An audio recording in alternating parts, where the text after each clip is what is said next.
បានធ្វើការឲ្យធ្ងន់ធ្ងរទេប៉ុន្តែវាដូចជា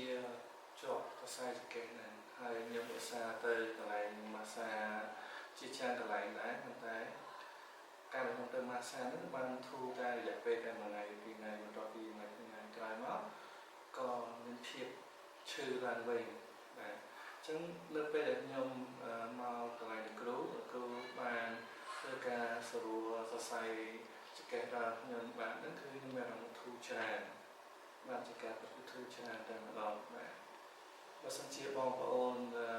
ពុកម៉ែទូមីងទាំងអស់មានបញ្ហាទាក់ទងនឹងបញ្ហា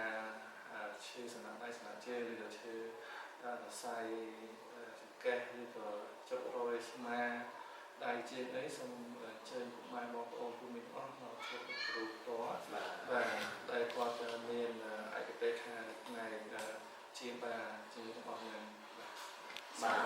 សូមអរគុណបាទ